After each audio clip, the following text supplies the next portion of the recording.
সাথে আমরা 12 দলীয় জোট, জাতীয়তাবাদী সমমনা দল এবং এনডিএম সহ বেশ কয়েকটি দল আমরা এই ব্যাপারে কিন্তু একই অবস্থানে ছিলাম। আজকে এই বিষয়টি আসার সাথে সাথেই বিএনপির স্থায়ী কমিটির সদস্য জনাব সালাউদ্দিন আহমেদ এবং ইসমাইল জবিউল্লাহ সাহেব ওনারা এই আলোচনা থেকে বিরত থাকবেন বলেই বেরিয়ে গেছেন। এর পরবর্তী আলোচনা ওনারা আবার অংশগ্রহণ করবেন।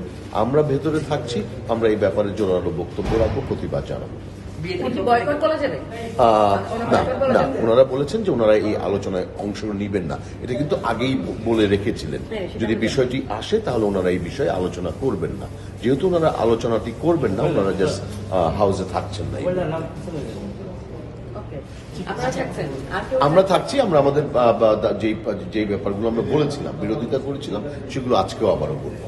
মূলত এনসিসি ফরম্যাটে যে বিএনপি যেটা বলেছিল যে নির্বাচনের সুষ্ঠু নির্বাচনের স্বার্থে নির্বাচন কমিশনের একটা কাঠামোগত পরিবর্তনের পক্ষে তারা ছিলেন। বাকি কোনো আর যে সংগঠন ছিল আর যে প্রতিষ্ঠানগুলোর ব্যাপারে ছিল সেগুলোর ব্যাপারে তারা এখন বিএনপির অবস্থান কিন্তু খুব স্পষ্ট।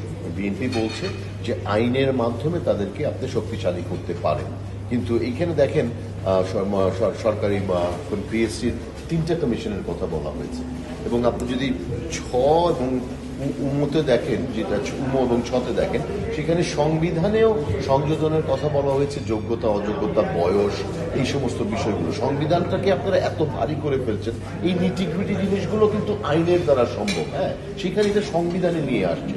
সো এই জায়গাতেই আমাদের মূল আপত্তি, আমরা এইগুলোকে আইনের দ্বারা শক্তিশালী করার পক্ষে। আপনারা কি বিএনপির পক্ষে এখানে অবস্থান নেবেন বা কথা বলবেন?